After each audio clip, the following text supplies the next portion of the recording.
أعوذ بالله من الشيطان الرجيم. بسم الله الرحمن الرحيم.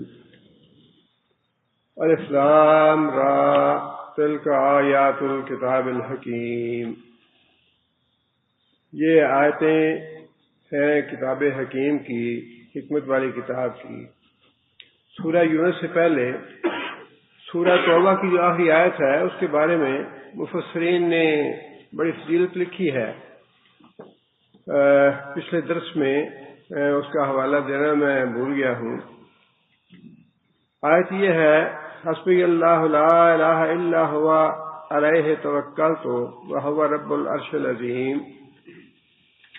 اللہ کافی ہے مجھ کو، نہیں کوئی معبود مگر وہ، اس پہ میں نے توکل کیا اور وہ مالک ہے عرش عظیم کا. اس آیت کے بارے میں ابو داؤد کی حدیث ہے کہ جو آدمی صبح کے وقت 7 مرتبہ یہ کلمات کہے اور شام کے وقت یہ کلمات 7 مرتبہ کہے، اللہ تعالیٰ اس کے معاملات سہل اور آسان کر دیتے ہیں. اس لیے جو صبح و شام کے اذکار ہیں ان میں اس آیت کو ضرور شامل رکھنا چاہیے. اس اعتبار سے بڑی فضیلت ہے اس کی اور بڑی اہمیت ہے کہ ہمارے جتنے بھی پریشانیاں ہیں، مسائل ہیں، مشکلات ہیں، انہیں اللہ تعالیٰ سہل کر دیں. اس لیے اس آیت کو صبح و شام کے اذکار میں شامل رکھنا چاہیے. اسی طرح بسم اللہ الرحمن الرحیم بڑا عام کلمہ ہے اور ہر سورہ سے پہلے اللہ تعالیٰ یہ قرآن مجید میں لکھا گیا ہے. اس کی بھی فضیلت بہت زیادہ ہے اور بہت سے فوائد ہیں جو ہماری نگاہوں سے اکثر اولٹ رہتے ہیں یا ہمارے ذہن میں ان کا تصور نہیں ہوتا. الحمدللہ کلمہ ایسا ہے جو ہر چھوٹے بڑے کو یاد ہوتا ہے، بچوں کو بھی یاد ہوتا ہے اور اتنا عام ہے کہ اس کی فضیلت اور اس کی اہمیت سے ہم لوگ غفلت برتتے ہیں کہ اس کی کتنی اہمیت ہے. اور اس اعتبار سے اس کی اہمیت اور بھی بڑھ جاتی ہے اور بھی بہت زیادہ ہے کہ آج کل جس طرح کی لوگ پریشان ہیں جادو کی وجہ سے اور نظر کی وجہ سے، اس اعتبار سے بسم اللہ الرحمن الرحیم کا کلمہ جو ہے وہ بہت ہی زیادہ اہم ہے. اس کلمے کی وجہ سے شیطان سے انسان محفوظ رہتا ہے اور بہت سی احادیث ایسے ہیں جن میں نبی صلی اللہ علیہ وسلم نے اس بات کی وضاحت ارشاد فرمائی ہے. جس برتن کو آپ ڈھانپ دیں، بسم اللہ الرحمن الرحیم پڑھ کے اس کا ڈھکنا رکھیں گے، اس ڈھکنے کو اٹھانے کی شیطان میں ہمت نہیں ہوتی. جس دروازے کو آپ بند کر دیں گے بسم اللہ الرحمن الرحیم پڑھ کے، اس دروازے کو کھولنے کی شیطان میں ہمت نہیں ہے. اس لیے نبی صلی اللہ علیہ وسلم نے یہ بات ارشاد فرمائی کہ جب آدمی باہر نکلتا ہے اپنے گھر سے اور دعا پڑھتا ہے بسم اللہ توکلت علی اللہ، پوری دعا جو ہے بسم اللہ توکلت علی اللہ لا حول ولا قوت الا باللہ اللہم انی اعوذ بک ان اظلم او اظلم او اجہل او یجہل علی، ساری یہ دعا ہے. لیکن اس کی اگر بسم اللہ توکلت علی اللہ پڑھ لیے جائیں تو اس کے بارے میں بھی نبی صلی اللہ علیہ وسلم نے یہ بات ارشاد فرمائی کہ شیطان یہ کہتا ہے اپنے ساتھیوں کو کہ یہ آدمی اللہ کا نام لے کے گھر سے نکلا ہے اور اللہ اس کی نگرانی کے لیے یا اس کی رہنمائی کے لیے اب کافی ہو گیا، اب تمہارا اس سے بس نہیں چلے گا. جو آدمی بسم اللہ پڑھ کے اپنے گھر سے نکلتا ہے اللہ تعالیٰ اس کی رہنمائی فرماتے ہیں اور شیطان اپنے ساتھیوں سے کہتا ہے کہ اس کی رہنمائی اللہ فرمائیں گے، اس لیے اب اس پہ تمہارا بس نہیں چلے گا. اسی طرح یہ فرمایا کہ جب آدمی اپنے گھر میں داخل ہوتا ہے اور گھر میں داخل ہونے کی دعا پڑھتا ہے اللہم انی اسألک،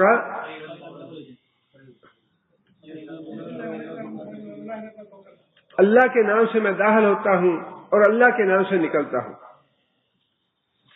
بسم اللہ ولجنا و بسم اللہ خرجنا، اللہ کے نام سے داخل ہوتا ہوں، اللہ کے نام سے نکلتا ہوں.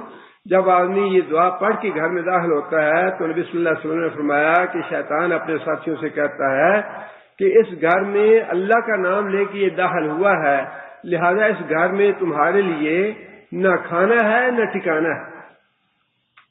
نہ کھانا ہے نہ ٹکانا ہے. اب آپ اندازہ لگائیے کہ جس گھر میں نہ انسان شیطان داخل ہو سکے نہ ہی اس کو کوئی کھانے کی چیز مل سکے، وہ گھر کتنا محفوظ ہو جائے گا شیطان سے. اور یہ جتنے بھی نظر کے معاملات ہیں یا جادو کے معاملات ہیں، ان سب کا تعلق شیطان، جنات، شیاطین کے ساتھ ہے. اور قدم قدم پہ نبی صلی اللہ علیہ وسلم نے بتایا ہمیں. کھانے کے لیے بھی نبی صلی اللہ علیہ وسلم صحابہ کرام نے شکایت کی، یا رسول اللہ ہم کھانا کھاتے ہیں لیکن پیٹ نہیں بھرتا. فرمایا کہ شاید تم الگ الگ کھاتے ہو، بسم اللہ پڑھ کے کھاؤ. بسم اللہ پڑھ کے کھاؤ گے تو تمہارے کھانے میں برکت ہو جائے گی، اور پھر بسم اللہ پڑھو گے تو شیطان تمہارے ساتھ شریک نہیں ہو سکے گا. جس کھانے کو بسم اللہ پڑھے بغیر شروع کیا جائے اس کے ساتھ شیطان بھی کھانا شروع کر دیتا ہے اور خیر و برکت ختم ہو جاتی ہے. اور پھر یہ بات بھی ارشاد فرمائی کہ کھانا کھاتے ہوئے اگر کوئی لقمہ نیچے گر جائے، اس لقمے کو اٹھا لو اور اس کو صاف کر لو اور اس کو کھا لو. اس کو شیطان کے لیے نہ چھوڑو، اس کو شیطان کے لیے نہ چھوڑو. اب اللہ تعالیٰ معاف کرے. اور پھر ساتھ یہ بات بھی ارشاد فرمائی نبی صلی اللہ علیہ وسلم نے کہ تمہیں معلوم نہیں کہ کھانے کے کون سے حصے میں تمہارے لیے اللہ نے برکت رکھی ہے. ممکن ہے جو لقمہ گرا ہو یا جو چیز گری ہو اسی میں تمہارے لیے خیر و برکت اللہ نے رکھی ہو. لیکن اب اللہ تعالیٰ معاف کرے، بار بار ایسی چیزیں دیکھنے میں آتی ہیں کہ سمجھ نہیں آتی کہاں سے یہ بدعات اور خرافات اور غلط نظریات اور غلط باتیں ہمارے اندر آتی جا رہی ہیں. گلاس میں پانی یا شربت یا چائے یا جو بھی چیز پینی ہے، پینے کے بعد ایک یا دو گھونٹ ضرور لوگ چھوڑ دیتے ہیں. بعض لوگ، سارے نہیں، بعض لوگ، حالانکہ یہ بالکل خلاف سنت ہے. فرمایا کہ آخری قطرہ تک تم پیو، اس لیے کہ تمہیں یہ پتہ نہیں ہے کہ کون سے حصے میں تمہارے لیے اللہ نے برکت رکھی ہے. فرمایا کہ جس برتن کو اچھی طرح صاف کیا جائے اس کے لیے بھی نبی صلی اللہ علیہ وسلم دونوں باتیں فرمائی کہ برتن کو اچھی طرح صاف کرو، اس لیے کہ تمہیں یہ پتہ نہیں کہ کھانے کے کون سے حصے میں تمہارے لیے برکت ہے. اور یہ بات بھی ارشاد فرمائی کہ جس برتن کو اچھی طرح صاف کیا جائے گا وہ برتن انسان کے لیے دعا کرتا ہے. آپ اندازہ لگائیے کہ یہ ساری باتیں جو ہیں کتنی اہم ہیں. اور پھر یہ بات بھی ارشاد فرمائی جنات کے بارے میں. خود اللہ تعالیٰ نے یہ قرآن مجید میں بات ارشاد فرمائی کہ جنات تمہیں وہاں سے دیکھتے ہیں جہاں سے تم انہیں نہیں دیکھ پاتے. یہ اللہ تعالیٰ نے انہیں قدرت دی ہے کہ غیر مری مخلوق ہے وہ ہمیں دیکھتے ہیں، ہم انہیں دیکھ نہیں پاتے. اب بہت سے لوگ ایسے ہوتے ہیں جن کو جنات وغیرہ اثر انداز ہوتے ہیں ان پہ، اور پھر وہ بتاتے ہیں جی انہوں نے ہمارے کھانا خراب کر دیا یا ہمارے کھانے کو ٹھوکر ماری، ہمارے کھانے میں پیشاب کر دیا، یہ کر دیا، وہ کر دیا. اور اس کا سبب یہی ہے کہ ہم انہیں نہیں دیکھتے، وہ ہمیں دیکھتے ہیں. اس کا بھی اللہ تعالیٰ نے علاج بتایا ہے. اس کا علاج یہ ہے، نبی صلی اللہ علیہ وسلم نے فرمایا ہے کہ جب انسان بسم اللہ الرحمن الرحیم پڑھ لیتا ہے تو شیطان کی آنکھوں کے آگے پٹی آ جاتی ہے. شیطان سے محفوظ رہنے کے لیے جب انسان بسم اللہ الرحمن الرحیم پڑھ لیتا ہے تو شیطان کی آنکھوں کے آگے پٹی آ جاتی ہے اور وہ انسان جو ہے اس سے محفوظ ہو جاتا ہے. بیت الخلاء میں جانا ہے تو بیت الخلاء میں داخل ہونے سے پہلے فرمایا کہ بسم اللہ پڑھ کے دعا پڑھ کے اللہ کا نام لے کے داخل ہو. جب اللہ کا نام لے کے داخل ہوگے تو شیطان تمہاری شرمگاہ سے نہیں کھلاڑ کرے گا. اگر تم دعا پڑھ کے اللہ کا نام لیے بغیر داخل ہو جاؤ گے تو شیطانی وساوس اور شیطانی حرکات اور شیطانی خیالات جو ہے وہ پیدا کرے گا شیطان تمہارے اندر. صرف ایک ہی اللہ کا نام ہے جو انسان کو محفوظ رکھتا ہے ہر آزمائش سے اور ہر شیطان سے، ہر جن سے اور ہر برائی سے محفوظ رکھنے والی چیز جو ہے صرف اللہ تعالیٰ کا نام ہے. اس لیے ہم لوگ یہ جتنے بھی تگو دو کرتے ہیں نا، فلاں عامل کا پتہ کرنا ہے، فلاں کون دم کرنے والا ہے، کون فلاں کے پاس جاتے ہیں، فلاں کے پاس جاتے ہیں، بڑے دم کرا لیے. یہ دم کرانے کی ضرورت نہیں ہے. ہمارے بیٹا پڑھتا ہے دارا حدیث مکہ میں، وہ کہتا ہے یہ ہمارے شیخ ہیں، وہ کہتے ہیں قرآن سارے کا سارا شفا ہے. ٹھیک ہے، آیات کے مفہوم کے تعلق کی وجہ سے بعض علماء نے بعض آیتیں بتائیں کہ یہ آیت جو ہے یہ فلاں کام کے لیے پڑھی جائے، یہ آیت فلاں کام کے لیے پڑھی جائے، یہ فلاں بیماری کے لیے، فلاں مشکل کے لیے پڑھی جائے۔ آیت کے مفہوم کے اعتبار سے جو آیات خود نبی صلی اللہ علیہ وسلم نے بتا دی ان کے بارے میں تو کوئی دوسری رائے ہی نہیں ہے، وہ تو ویسے ہی ہوگا۔ فرمایا معوذتین جو ہے وہ پناہ کے لیے، فرمایا کہ قبر کے فتنے سے بچنے کے لیے تبارک اللہ کی سورہ ہے، اور شیطان کے حملوں سے بچنے کے لیے صبح و شام آیت الکرسی پڑھتے رہو۔ یہ چیزیں تو نبی صلی اللہ علیہ وسلم نے خود بتا دی، لیکن اس کے علاوہ جو بتا دی نبی صلی اللہ علیہ وسلم نے، اس کے علاوہ باقی آیات کی تخصیص کرنا سنت سے ثابت نہیں ہے۔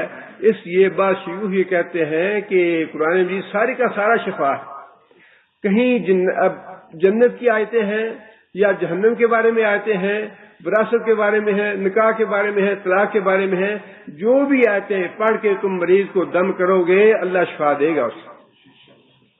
وجہ یہ ہے کہ اصل چیز جو ہے اثر انداز ہونے والی وہ ہے اللہ کا نام، جس میں بسم اللہ الرحمن الرحیم، میں شروع کرتا ہوں اس کو اللہ کے نام سے جو بڑا رحمان اور رحم فرمانے والا ہے۔ اس لیے اپنے گھر کو شیطانی اثرات سے، جادو کے اثرات سے اور نظر وغیرہ لگنے کے اثرات سے محفوظ رکھنا چاہتے ہیں تو اپنی خود بھی یہ عادت بنائیں کہ ہر کام سے پہلے بسم اللہ الرحمن الرحیم پڑھیں، اور گھر کے جتنے افراد ہیں، اپنے بیوی ہے، بچے ہیں، ان کو بھی اس بات کا عادی بنائیں کہ ہر کام سے پہلے بسم اللہ پڑھیں۔ انشاءاللہ آپ کا گھر جو ہے وہ ہر طرح کی نظر لگنے سے اور ہر طرح کی شیطانی اثرات سے محفوظ ہو جائے۔ سورہ کا آغاز اللہ تعالیٰ نے اس بات سے فرمایا تلک آیات الکتاب الحکیم، یہ آیتیں اشارہ کس طرف ہے؟ سورہ یونس کی آیتیں۔ تلکا کا اشارہ جو ہے وہ سورہ یونس کی طرف ہے کہ اس سورہ کی جو آیات ہیں یہ آیتیں ہیں کتاب حکیم کی۔ کتاب حکیم سے مراد کیا ہے؟ ایسی کتاب جس میں بڑی دانائی کی باتیں دی ہوئی ہیں، جس کی آیتیں جو ہیں وہ حکمت سے لبریز ہیں۔ بندہ بیمار ہو جاتا ہے، بیٹا بیمار ہو گیا، کوئی فرد بیمار ہو گیا، ہم کہتے ہیں جی اس کو حکیم کے پاس لے جائیں۔ حکیم ہم کسے کہتے ہیں؟ حکیم وہ شخص ہے جس کو ہماری نسبت زیادہ باتوں کا علم ہے۔ اگر ہم خود گھر میں علاج کر سکیں تو ہمیں حکیم کے پاس جانے کی ضرورت نہیں ہے۔ ہم حکیم کے پاس جاتے ہی اس لیے ہیں کہ حکیم ہماری نسبت زیادہ علم رکھنے والا ہے۔ اللہ تعالیٰ نے یہ بات ارشاد فرمائی کہ جو آیتیں اللہ تعالیٰ اس سورہ میں ہم نے بیان کی ہیں وہ باتیں ایسی ہیں جن کا تمہیں علم نہیں ہے، تم ان کا علم نہیں رکھتے، تم وہ حقائق نہیں جانتے، تم وہ واقعات نہیں جانتے۔ جو واقعات اور جو حقائق، جو اسرار اور جو رموز اللہ کی ذات جانتی ہے، اللہ کی ذات حکیم ہے، اور اس کتاب کی آیتیں بھی حکمت والی ہیں۔ اس کا مطلب یہ ہے کہ قرآن مجید میں اللہ تعالیٰ نے جتنے بھی احکام فرمائے ہیں ان میں بڑی حکمت ہے، بڑی دانائی ہے، ان میں ہماری خیر اور بھلائی ہے، ان میں ہمارے لیے خیر اور بھلائی ہے۔ ساری باتوں میں یہ بات کہنے کی اللہ تعالیٰ کو ضرورت کیوں پیش آئی کہ یہ جو آیتیں ہیں اس قرآن مجید میں، جتنی بھی کتاب حکیم کی باتیں ہیں، ان میں بڑی حکمت ہے، بڑی دانائی ہے، بڑی خیر اور بھلائی ہے تمہارے لیے۔ اس لیے کہ بہت سے لوگ جو ہیں اس کتاب میں دیے ہوئے بہت سے احکام کو آج بھی ماننے کے لیے تیار نہیں ہیں۔ اللہ نے فرما دیا وَقَرْنَ فِي بُيُوتِكُنَّ، عورتیں جو ہیں وہ گھر میں بیٹھیں، گھر سے باہر نکلنا ہو تو حجاب کر کے نکلیں۔ اب اس میں خیر اور بھلائی ہے پوری مخلوق کے لیے، پوری امت کے لیے۔ اس میں حکمت ہے اور بڑی حکمت ہے۔ جتنے بھی آج فتنے ہیں ہمارے، اللہ تعالیٰ معاف کرے، ایسے ایسے فتنے ہیں کہ کبھی تصور نہیں آ سکتا تھا ان کا۔ آپ کبھی سوچ سکتے ہیں، یہ ہمارے ریاض کے ہمارے درس کے ساتھ ہی خود بیچارے انہوں نے بتایا بڑے لوگ دکھی ہیں اپنی اولادوں کے معاملے میں، اور اس کی وجہ یہی ہے کہ ہم نے جو احکام دیے ہوئے ہیں اللہ تعالیٰ نے ان کو نظر انداز کر دیتے ہیں، ان پہ عمل نہیں کرتے، اس کے نتیجے میں فتنے پیدا ہوتے ہیں۔ یہی مطلب ہے اس کا کہ جو اسرار و رموز کی باتیں ہم نے تمہیں بتائی ہیں، حکمت کی باتیں بتائی ہیں، تم ان سے نہ واقف ہو، اگر ان پہ عمل نہیں کرو گے تو کیسے کیسے مصائب اور آرام تم پہ آئیں گے۔ کہنے لگی میرا اپنا بچہ جو ہے وہ لڑکی والوں کے گھر چلا گیا، بڑا سمجھایا میں نے بیٹے کو کہ بیٹا ایسی حرکت نہ کرنا، بیٹی کے گھر چلا گیا کہ اپنی بیٹی کا نکاح کرو میرے ساتھ۔ بیٹی باپ سے مطالبہ کرتی ہے فلاں لڑکے کے ساتھ میں نے نکاح کرانا ہے، اس سے نکاح نہیں کرو گے تو میں نکاح نہیں کروں گی۔ یہ فتنے کس چیز کے ہیں؟ یہ فتنے اسی چیز کے ہیں کہ جو کتاب حکیم کی باتیں ہیں، حکمت والی باتیں اللہ نے بتائی ہیں کہ ان میں تمہارے لیے خیر اور بھلائی ہے، ہم نے ان کو چھوڑ دیا ہے، ان پہ ہم عمل نہیں کرتے اور تسلیم نہیں کرتے کہ ان میں فی الواقع ہمارے لیے خیر اور بھلائی ہے۔ اللہ نے اس قرآن میں حکم دیا قصاص کا کہ قتل جو کرتا ہے خواہ وہ مرد قتل کرنے والا ہے یا عورت قتل کرنے والی ہے، اس کے بدلے میں قتل کرو اسے۔ اگر کوئی چور چوری کرتا ہے ہاتھ کاٹو اس کے، اگر شادی شدہ آدمی زنا کرتا ہے تو سنسار کرو اس کو۔ یہ سارے احکام اسی کتاب میں ہیں، اور یہ کتاب حکیم اسی لیے اللہ نے شروع میں فرما دیا کہ بڑی حکمت ہے نایات میں۔ حکمت کا مطلب ہی یہ ہے کہ تم ان کی اہمیت کو نہیں سمجھتے جو اللہ نے احکام دیے ہیں، اس پہ عمل کرتے رہو گے تو تمہارے لیے خیر اور بھلائی ہے، تمہارے لیے سلامتی اسی میں ہے کہ ان احکام پہ عمل کرتے رہو۔ حکمت ہے، حکمت کا مطلب ہی یہ ہے کہ تم نہیں سمجھتے اس کی اہمیت کو، اس کی اہمیت کو ہم سمجھتے ہیں کہ اگر اس پہ عمل کرو گے تو ہم لوگ سلامتی رہے گا، اور اگر عمل کرنا چھوڑ دو گے تو تباہی ہوگی، فتنے پیدا ہوں گے، بربادی ہوگی تمہارے لیے۔ بالکل وہی بات ہے کہ بچوں کی تربیت کرنا چھوڑ دیں گے، بچوں کو دین سکھانا چھوڑ دیں گے، بچوں کو صرف دنیا سکھائیں گے، تو ان کا وہی دین بنے گا جو معاشرے میں جو کچھ معاشرے میں ہو رہا ہے۔ اور اگر اللہ معاف کرے بیشتر حکمران جو ہمارے ہیں ان کا یہ ذہن بن گیا ہے کہ یہ جو حدود کے قوانین ہیں جو اللہ تعالیٰ نے قرآن مجید میں بتائے ہیں کہ زانی کو سنسار کیا جائے، چور کے ہاتھ کاٹے جائیں، قاتل کو اس کے بدلے میں قتل کیا جائے، اللہ معاف کرے یہ تو بڑے ظالمانہ قوانین ہیں، ان پہ عمل آج کے زمانے میں نہیں ہو سکتا۔ یہ اللہ تعالیٰ نے بار بار اس لیے فرمایا کہ اس قرآن کی آیات حکمت سے لبریز ہیں۔ حکمت سے لبریز کا مطلب یہ ہے تمہیں نہیں پتا اس کا، مجھے پتا ہے کہ کتنی حکمت ہے، کتنی دانائی ہے اس میں، کتنی خیر اور بھلائی ہے اس میں۔ خود انسان ناواقف ہے کہ کس میں ہمارے لیے بھلائی ہے، کس میں ہمارے لیے خیر ہے اور کس چیز میں ہمارے لیے شر ہے، انسان ناواقف ہے، اللہ جانتے ہیں۔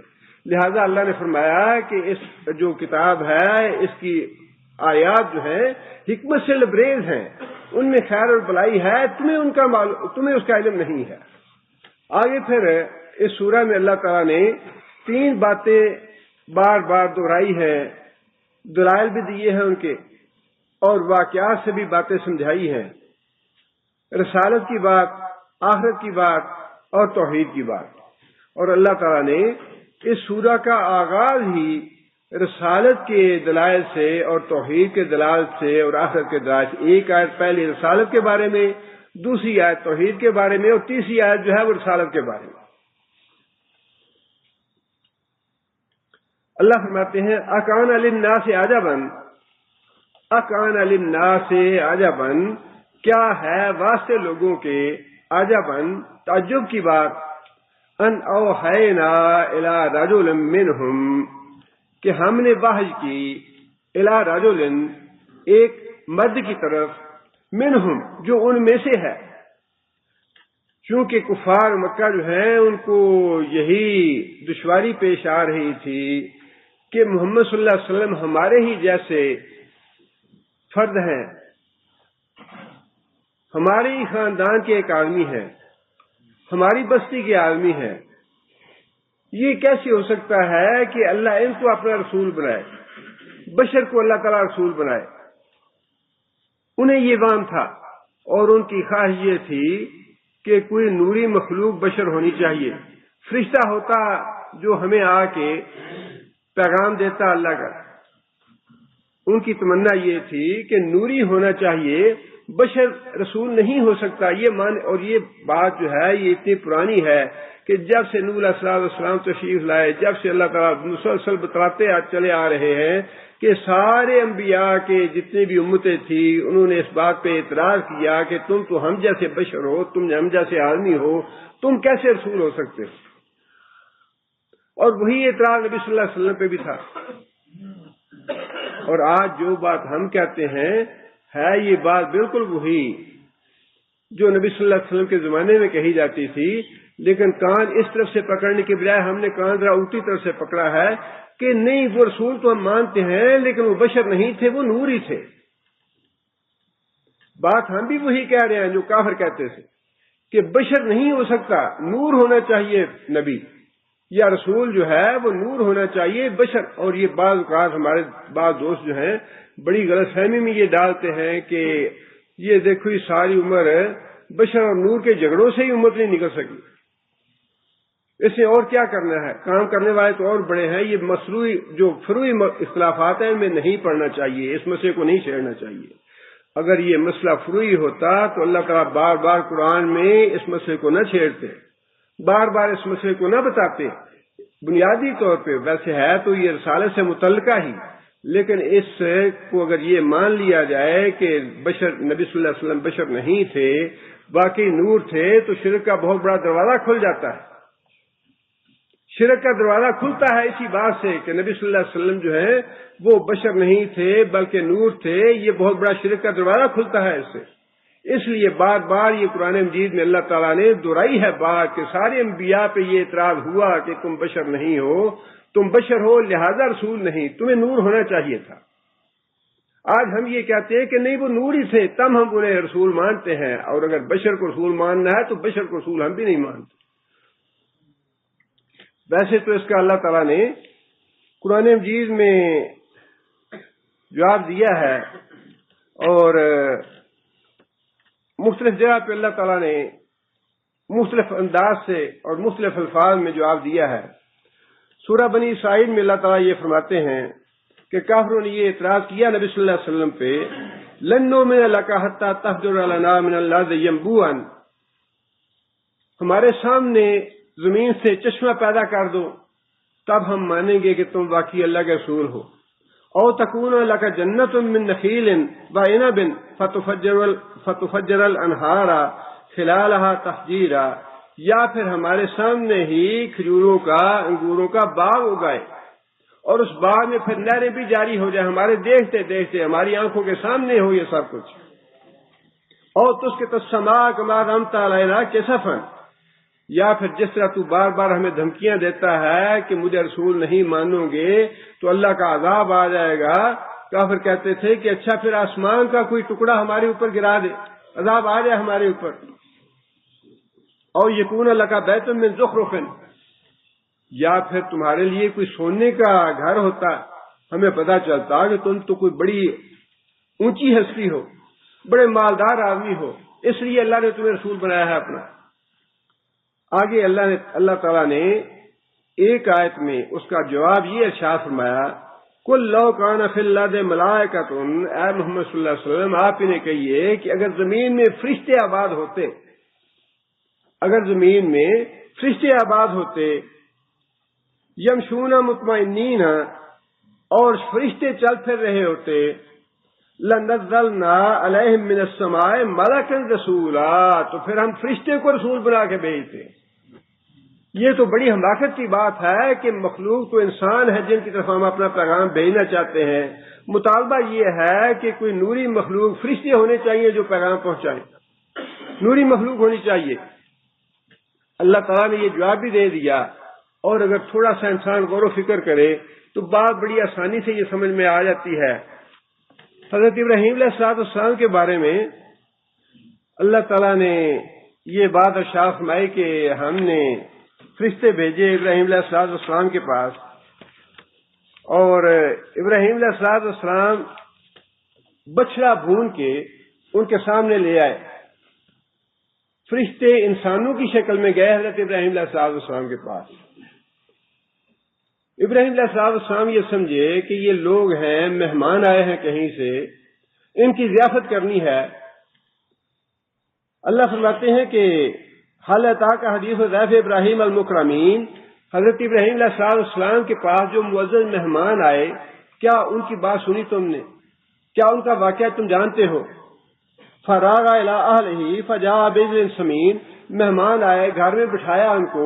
ابراہیم علیہ السلام گھر کے اندر گئے اور بڑا اچھا بچہ بھون بھان کے اور ان کے لیے کھانا تیار کر کے لے آئے. کھانا تیار کر کے فرشتوں کے سامنے رکھ دیا. اب ابراہیم علیہ السلام کو تو یہ پتہ نہیں تھا کہ یہ کون ہے. ابراہیم علیہ السلام تو یہی سمجھے کہ انسان ہے. اللہ فرماتے ہیں فَقَرَّبَهُ إِلَيْهِمْ، کھانا ان کے سامنے رکھ دیا. قَالَ أَلَا تَأْكُلُونَ، فرشتے تھے، انہوں نے تو کھانا کھانا نہیں تھا. فرشتے جو ہیں انہیں بھوک نہیں لگتی، وہ پانی نہیں پیتے، ان کی شادیاں نہیں ہوتی، ان کی اولادیں نہیں ہیں. اب ابراہیم علیہ السلام خوف زدہ ہو گیا. اللہ کا پیغمبر ہے، اللہ کا پیغمبر بھی ایک غیر معمولی جو واقعہ تھا، معمول کے خلاف جو واقعہ تھا، اس کو دیکھ کے اللہ کے پیغمبر بھی دل میں خوف زدہ ہو گئے کہ میں نے کھانا لا کے رکھا ہے، یہ ہیں تو انسان ہی، لیکن یہ کھاتے کیوں نہیں ہیں؟ فَأَوْجَسَ مِنْهُمْ خِيفَةً، ابراہیم علیہ السلام دل میں خوف زدہ ہو گیا کہ کہیں یہ میرے دشمن تو نہیں. عربوں میں یہ روایت تھی کہ کوئی دشمن ہوتا تو وہ کھانا نہیں کھاتا تھا کسی کا. ابراہیم علیہ السلام کو دل میں یہ خوف پیدا ہوا کہ یہ کہیں میرے دشمن تو نہیں میرے گھر آ گیا. قالوا لا تخف، انہوں نے جب تک خود نہیں بتایا کہ اے ابراہیم ڈرو نہ تم، ہم انسان نہیں ہیں، ہم فرشتے ہیں. وبشروہ بغلام علیم، اور ایک سیانے عقل مند بیٹے کی خوشخبری دی ابراہیم علیہ السلام کو. اب اسی سے پتہ چل جاتا ہے کہ اگر انسانوں کی جانب فرشتہ آیا ہوتا رسول بن کے تو کتنے ہی معاملات میں انسانوں کو صحیح معنوں میں ہدایت نہیں دی جا سکتی تھی. فرشتے کھاتے پیتے نہیں ہیں. اب نبی صلی اللہ علیہ وسلم کا معاملہ تو یوں تھا کہ رسول اکرم صلی اللہ علیہ وسلم، حضرت جابر بن عبداللہ کہتے ہیں کہ غزوہ خندق کے موقع پہ میں نے دیکھا نبی صلی اللہ علیہ وسلم کو نکاحت تھی بڑی، اور نبی صلی اللہ علیہ وسلم کی بھوک جو تھی وہ چہرے سے معلوم ہو رہا تھا کہ آپ بھوکے ہیں. اب انسان ہوگا تو بھوک لگے گی، فرشتہ تو بھوک نہیں لگے گی. اب اگر دعوت دینی ہے لوگوں میں جا کے، انسانوں میں جا کے، تو اس میں انسانی جو کمزوریاں ہیں یا بشری کمزوریاں ہونی چاہیے تاکہ لوگوں کو بھی پتا ہو کہ معاملات کیسے کرنے ہیں، اور رسول کو بھی پتا ہو کہ میں نے باتیں کیسے سمجھانی ہیں. جابر بن عبداللہ اپنے گھر چلے گئے، جا کے بیوی سے کہا کہ میں نے دیکھا نبی صلی اللہ علیہ وسلم کو، نبی صلی اللہ علیہ وسلم تو بڑے بھوکے ہیں، کوئی کھانے کے لیے چیز ہے؟ بیوی نے کہا کہ 3-4 کلو جو ہے ہمارے پاس اور بکری ہے. حضرت جابر کہنے لگے ٹھیک ہے میں ذبح کرتا ہوں بکری کو، اور جو وغیرہ تم تیار کرو. نبی صلی اللہ علیہ وسلم کے لیے کھانا بناتے ہیں. کھانا بنایا اور نبی صلی اللہ علیہ وسلم کے پاس حضرت جابر چلے گئے. یا رسول اللہ، ہم نے کچھ کھانا تیار کیا ہے، آپ اپنے چند ساتھیوں کے لیے تشریف لے آئے. نبی صلی اللہ علیہ وسلم نے، اب جیسے دیکھیں نا، اگر فرشتہ ہوتا تو اس کو حاجت نہیں تھی، اور نہ ہی صحابی کو یہ پتا چلنا تھا کہ ہم جیسا بشر ہے اس حال میں کیا کرنا چاہیے.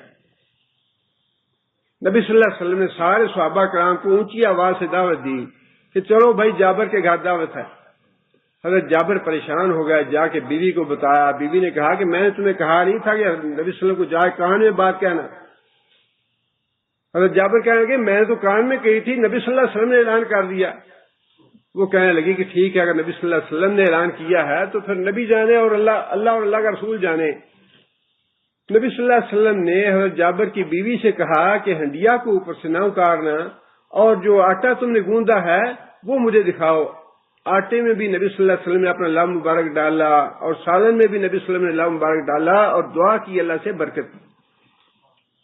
حضرت جابر کہتے ہیں کہ ہنڈیا جو تھی وہ آگ پہ پڑی رہی، اور نبی صلی اللہ علیہ وسلم نے میری بیوی سے کہا کہ ایک دو اور عورتوں کو بلا لو روٹیاں پکانے کے لیے۔ میں نے دو ہمسائیوں کو بلا لیا روٹیاں پکانے کے لیے، اور لوگ آتے گئے، کھانا کھاتے گئے۔ حضرت جابر کہتے ہیں کہ 1000 آدمی تھا جسے کھانا کھایا، اور جب کھانا کھا چکے تو میں نے ہنڈیا کو بھی دیکھا اور آٹے کو بھی دیکھا کہ جتنے پہلے تھے مجھے اس میں کوئی فرق محسوس نہیں ہوا۔ اب فرشتہ آتا تو یہ معاملات سارے کیسے صحابہ کو پتہ چلتے کہ بھوک بھی لگتی ہے رسول کو، رسول بھی بھوکا ہے، رسول کو بھی ضرورت پڑتی ہے کھانا کھانے کی، اور پھر کہیں رسول جو ہے اس کو بھوک اتنی زیادہ لگتی ہے کہ خود چلا جاتا ہے باہر کھانے کے لیے، اپنے گھر سے بھوک اتنی لگی کہ اللہ کے رسول خود گھر سے باہر نکلے۔ حضرت ابوبکر راستے میں مل گئے، پوچھا ابوبکر تم کیسے نکلے ہو؟ عرض کی یا رسول اللہ میں تو آپ کی خدمت میں سلام عرض کرنے کے لیے نکلا تھا۔ اچھا چلو میرے ساتھ۔ حضرت عمر راستے میں ملے، عمر تم کیسے آئے ہو؟ یا رسول اللہ بھوک لگی ہے۔ اچھا چلو التحیان کے باغ میں چلتے ہیں۔ نبی صلی اللہ علیہ وسلم وہاں گئے اور جا کے پتہ کیا تو وہ کسی دوسری جگہ پہ گئے ہوئے تھے، انتظار کیا صحابی کا، اور جب وہ تشریف لے آئے تو انہوں نے نبی صلی اللہ علیہ وسلم کا استقبال کیا، گلے سے لگایا اور ٹھنڈا پانی لا کے دیا، پھر کھجوریں لا کے دیں، اور نبی صلی اللہ علیہ وسلم نے کھجوریں بھی کھائیں، پانی پیا، اور یہ بات ارشاد فرمائی کہ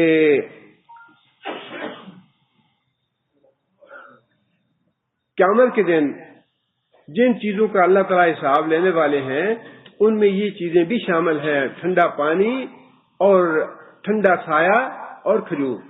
یہ چیزیں جو ہیں یہ بھی قیامت کے دن اللہ تعالیٰ ان کا حساب لینے والے ہیں۔ اب یہ ہے کہ نبی کی بھوک لگتی ہے، صحابی بھی دیکھتا ہے کہ نبی صلی اللہ علیہ وسلم بھوکے ہیں، ان کو کھانا کھلانا چاہیے۔ نبی کو خود بھوک لگتی ہے، نبی خود جاتا ہے کہ ہاں بھی مجھے بھوک لگی ہے، مجھے دو کچھ کھانے کے لیے۔ اور پھر یہ بات تو کھانے پینے کی ہے، فرشتہ ہوتا ہے اس کو نہ کھانے کی حاجت ہے نہ پینے کی حاجت ہے، وہ کیسے رہ کے کام کرتا دعوت کا کھانے پینے والے لوگوں میں۔ اور پھر اس سے بھی زیادہ تعجب والی بات یہ ہے، عورت آتی ہے نبی صلی اللہ علیہ وسلم کے پاس، یا رسول اللہ میں نے فلاں آدمی سے نکاح کیا تھا، اسے مجھے طلاق دے دی، اب میں نے ایک اور آدمی سے نکاح کیا ہے، اور آ کے نبی صلی اللہ علیہ وسلم سے یہ کہنے لگی یا رسول اللہ وہ آدمی جو ہے وہ تو بس کپڑے کا کنارہ ہے، میں اس کے ساتھ گزارا نہیں کر سکتی۔ مطلب یہ ہے کہ وہ آدمی جو ہے وہ نامرد ہے، میں اس کے ساتھ نہیں گزارا کر سکتی۔ اب نبی صلی اللہ علیہ وسلم بات سن کے مسکرانے لگے۔ اب دیکھیے فرشتہ جو ہے اس کو ان جذبات کا پتہ نہیں ہے کہ عورت کے جذبات کیا ہوتے ہیں، عورت کو کس چیز کی ضرورت ہے، اور مرد اور عورت کے تعلقات کی نوعیت کیا ہے۔ یہ تو بشر ہی ہو سکتا ہے جو یہ باتیں سنے عورتوں کی کہ عورت آ کے کہے، شکایت کرے آ کے کہ یا رسول اللہ میں نہیں رہ سکتی، اس وجہ سے نہیں رہ سکتی۔ حضرت ابوبکر صدیق رضی اللہ تعالیٰ پاس بیٹھے تھے اور دروازے پہ دوسرا صحابی کھڑا تھا، خالد بن سعید۔ خالد بن سعید اجازت لے کے اندر آنا چاہتے تھے، دروازے پہ کھڑے تھے، انہوں نے بات سنی تو حضرت ابوبکر سے کہا کہ ابو بکر تم اس عورت کو منع کیوں نہیں کرتے، کیسی بے شرمی کی بات کر دی ہے نبی صلی اللہ علیہ وسلم سے۔ لیکن عورت کو جو حاجت تھی اسے پتا تھا کہ یہ بشر ہیں، یہ میری بات سنیں گے اور انہیں میرے جذبات کا علم ہے، لہذا میں انہیں سنا سکتی ہوں۔ اگر فرشتہ ہوتا تو کوئی عورت جا کے کیسے بتاتی کہ یا رسول اللہ مجھے یہ شکایت ہے، میں نہیں رہ سکتی اس کے ساتھ۔ یہ ممکن نہیں ہے کہ نوری آدمی ہو اور وہ آ کے رسالت کا کام یا دعوت کا کام جو ہے وہ بشروں میں کرے۔ بشروں میں کام کرنے کے لیے بشر کو ہی ہونا چاہیے تھا۔ حضرت مغیث اور بریرہ دونوں میاں بیوی تھے اور دونوں غلام تھے۔ حضرت عائشہ رضی اللہ تعالیٰ عنہ نے حضرت بریرہ کو خرید کے آزاد کر دیا۔ جب دونوں غلام ہوں، ایک ان میں سے آزاد ہو جائے تو شریعت کا قانون یہ ہے کہ ان کا نکاح ختم ہو جاتا ہے۔ حضرت بریرہ آزاد ہو گئی، اب وہ نکاح جو ہے باقی رکھنا ان کی اپنی مرضی پہ تھا۔ وہ کہنے لگی جی میں تو اب اس سے مغیث سے نکاح توڑ دیا۔ حضرت عبداللہ بن عباس کہتے ہیں کہ ہم نے خود دیکھا کہ مغیث جو ہے وہ مدینے کی گلیوں میں آنسو بہاتے پھرتے، آنسوؤں سے ان کی داڑھی تار ہو جاتی، اور وہ بار بار اس کے منتیں کرتے بریرہ کی کہ بریرہ تم مجھ سے میرے ساتھ رہو، میرے ساتھ نکاح ختم نہ کرو۔ اور نبی صلی اللہ علیہ وسلم کو بھی پتہ چلا، نبی صلی اللہ علیہ وسلم نے حضرت عباس سے کہا کہ چچا تم نے غور کیا ہے کہ دیکھو مغیث کو کتنی محبت ہے اپنی بیوی سے، اور بریرہ کو کتنی نفرت ہے اپنے شوہر سے۔ اب نبی صلی اللہ علیہ وسلم کا یہ فیل کرنا، نبی صلی اللہ علیہ وسلم کا یہ محسوس کرنا کہ اس کو کتنی محبت ہے اپنی بیوی سے اور بیوی کو کتنی نفرت ہے اپنے شوہر سے، اگر فرشتہ ہوتا تو محسوس کر پاتا۔ فرشتے کو کہ تو یہ احساس ہی نہیں ہے محبت اور نفرت کے۔ اگر فرشتہ آتا تو فرشتہ یہ مسائل نہ سمجھا پاتا اور نہ سمجھ پاتا خود۔ نبی صلی اللہ علیہ وسلم نے حتیٰ کہ بریرہ سے یہ بات کہی، نبی صلی اللہ علیہ وسلم نے، کہ بریرہ رہنے دو، گزارا کر لو اس کے ساتھ۔ حضرت بریرہ نے عرض کی یا رسول اللہ آپ مجھے مشورہ دے رہے ہیں یا مجھے حکم دے رہے ہیں؟ حضرت بریرہ رضی اللہ تعالیٰ کے نبی صلی اللہ علیہ وسلم نے یہ بات ارشاد فرمائی کہ اس معاملے میں یہ تمہارا ذاتی معاملہ ہے، اس میں تمہیں مشورہ دے سکتا ہوں، تمہیں حکم نہیں دے سکتا۔ حکم نہیں ہے، مشورہ ہے کہ اس کی جو محبت ہے اور اس کے جو جذبات ہیں انہیں دیکھ کے میں تمہیں یہ کہہ رہا ہوں کہ نکاح رہنے دو، گزارا کر لو اس کے ساتھ۔ بریرہ کہنے لگی یا رسول اللہ میں نہیں کر سکتی، نہیں کروں گی، اگر یہ آپ کا مشورہ ہے میں نہیں مانتی، آپ کا مشورہ ہے میں نہیں مانتی، اگر حکم ہے تو سر تسلیم خم۔ اب سوال یہ ہے کہ یہ بات تو بے عقلی کی ہے کہ دین تو سمجھانا ہو ان کو جو بشر ہیں، اور مطالبہ یہ کیا جائے یا دعویٰ یہ کیا جائے کہ جو آئے تھے وہ تو نور تھے، وہ بشر نہیں تھے۔ اگر بشر نہیں تھے تو پھر تو نوری جو ہے اس کو تو اللہ نے فرما دیا کہ میں فرشتوں کو رسول بنا کے تب بھیجتا جب زمین میں فرشتے آباد ہوتے۔ زمین میں فرشتے نہیں ہیں، زمین میں فرشت انسان آباد ہیں، لہذا میں نے انسان کو ہی، بشر کو ہی رسول بنا کے بھیجا ہے۔ اسے احساس ہے کہ اگر میں نے گزارش کی تھی حدیث وہ کہ نبی صلی اللہ علیہ وسلم نے نماز پڑھا رہے تھے، نماز پڑھاتے ہوئے بچے کی اذان آواز سنی رونے کی اور نماز کو مختصر کر دیا، فرمایا کہ مجھے پتا ہے کہ ماں کے دل پہ کیا گزرتی ہے جب بچہ روتا ہے۔ فرشتے کو کیا پتا؟ فرشتے کا تو بیٹا ہی نہیں ہے، فرشتے کو ماں کے جذبات کا کیا پتا؟ باپ کے جذبات کا فرشتے کو کیا پتا؟ وہ تو بشر ہی ہے جو یہ کہہ سکتا ہے کہ مجھے پتا ہے کہ وہ اولاد کو جب تکلیف ہوتی ہے تو ماں باپ کے احساس کیسے ہوتے ہیں، ماں باپ کو کتنی تکلیف ہوتی ہے۔ یہ عقلی طور پہ ہی یہ بات جو ہے یہ غلط ہے اور باطل ہے کہ بشر ہوں جن کو دعوت دینی ہو یا جن کو دین سکھانا ہو، اور سکھانے والا جنات میں سے ہو یا کوئی دوسری نوع ہو یا وہ فرشتہ ہو یا کوئی اور مخلوق ہو، یہ بات ویسے ہی عقلی طور پہ غلط ہے، اور نقلی طور پہ بھی بار بار اللہ تعالیٰ نے اس بات کی تردید فرمائی۔ اب یہ جو ہمارے ہاں مسئلہ رائج ہو گیا جی نبی صلی اللہ علیہ وسلم کا سایہ نہیں تھا، یہ بھی اس لیے کہ یہ ثابت کیا جائے کہ نبی صلی اللہ علیہ وسلم واقعی نور تھے، حالانکہ یہ بات بالکل غلط ہے۔ سایہ بھی تھا نبی صلی اللہ علیہ وسلم کا، جس طرح باقی بشری تقاضے موجود تھے نبی صلی اللہ علیہ وسلم میں۔ نبی صلی اللہ علیہ وسلم سوتے بھی تھے، جاگتے تھے، کھاتے تھے، پیتے تھے، بچوں سے محبت کی، بچوں کی تربیت بھی کی، ازواج مطہرات بھی تھیں، ان کے حقوق بھی ادا کیے، اور پھر تجارت بھی کی، بکریوں کو چرایا، سارے کام جو تھے بشر والے وہ نبی صلی اللہ علیہ وسلم نے کیے۔ اس لیے رسالت کا یہ عقیدہ جو ہے یہ شروع سے ہی اللہ تعالیٰ نے پکا کیا کہ یہ گمان مت کرو، یہ تعجب کی بات نہیں ہے، بلکہ یہ عین تقاضے کی بات ہے کہ بشر کو جب تعلیم دینی ہے، دین پہنچانا ہے، تو دین پہنچانے والا بھی بشر ہی ہونا چاہیے۔ فرمایا کہ کیا لوگوں کو تعجب ہے اس بات پہ کہ ایک آدمی خود انہی میں سے ہم نے منتخب کیا جس کی طرف ہم نے وحی کی، اور وحی کس بات کی؟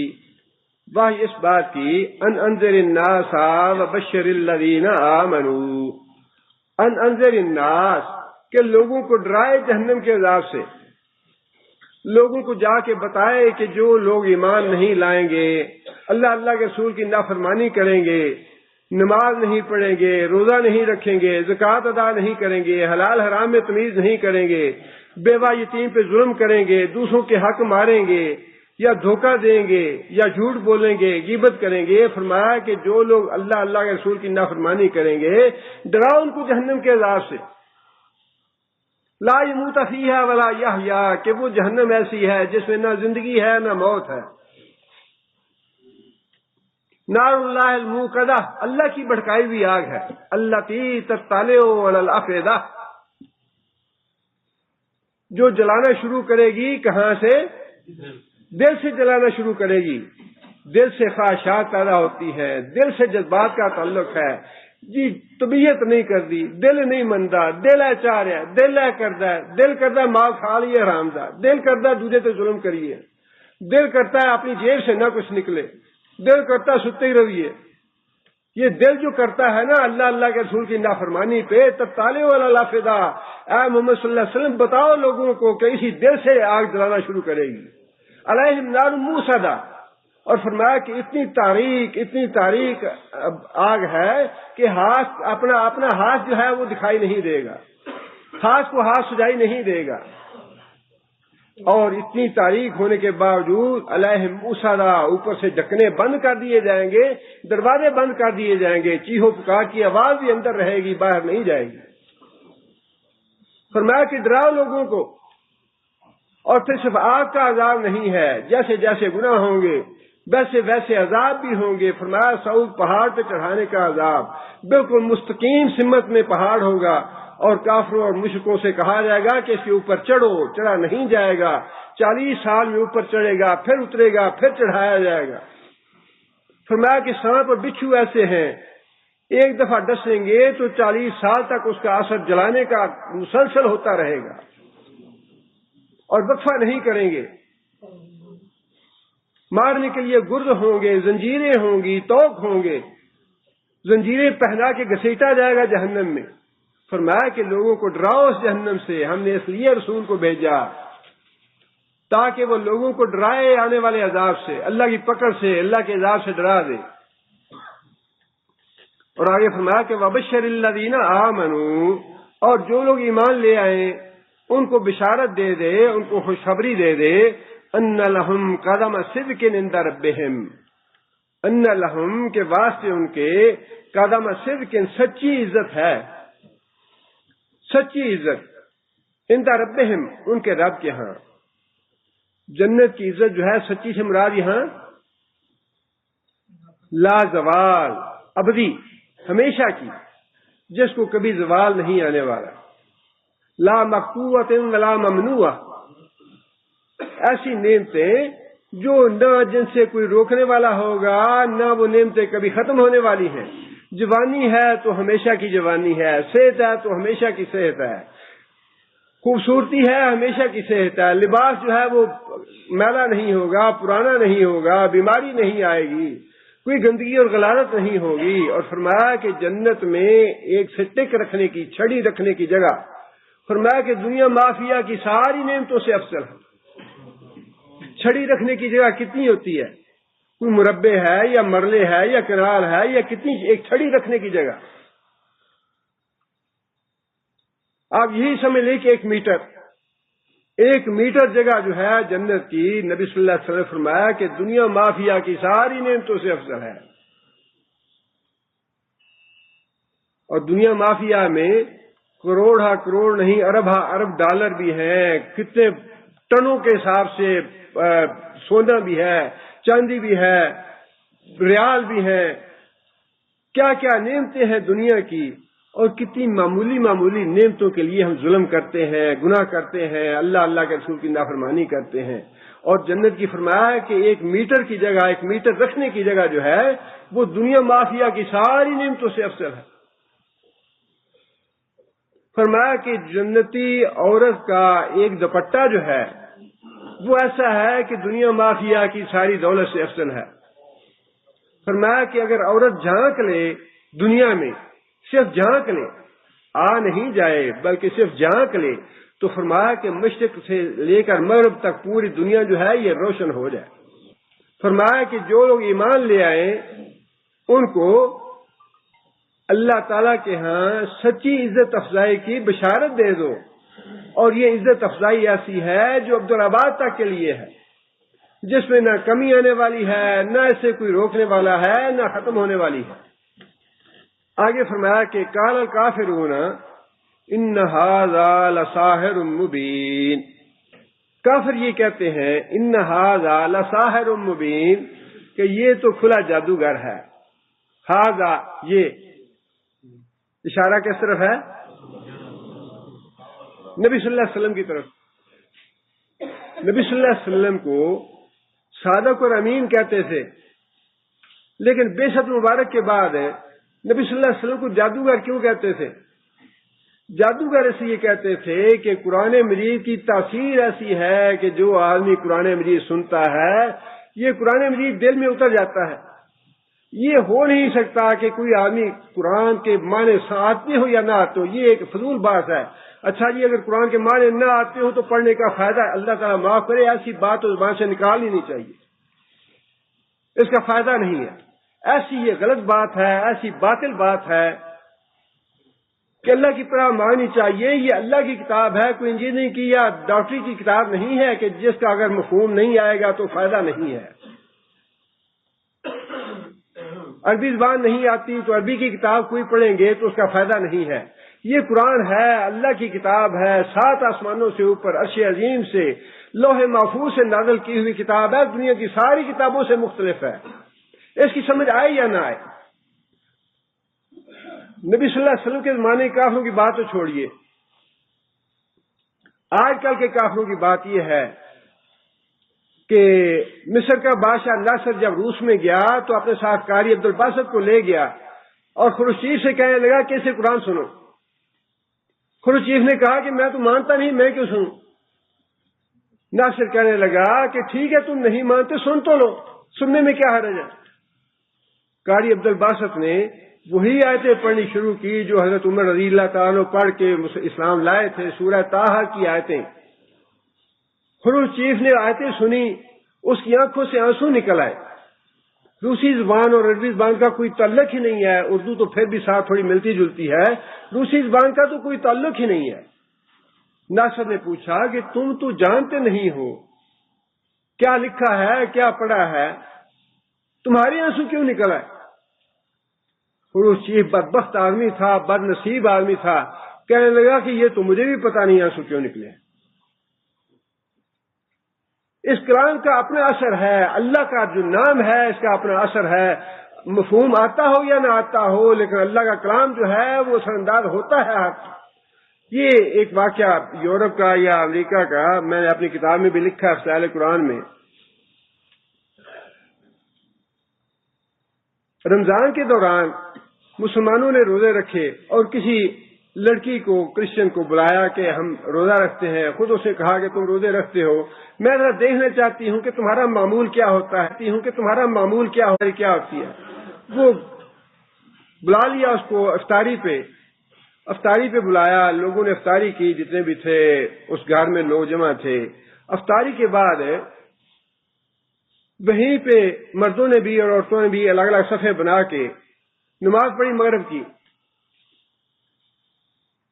نماز پڑھنے کے بعد اس عورت نے اس بات کی تمنا کی کہ جو کچھ قاری صاحب نے یا امام صاحب نے نماز میں پڑھا ہے میں اس کا مطالعہ کرنا چاہتی ہوں.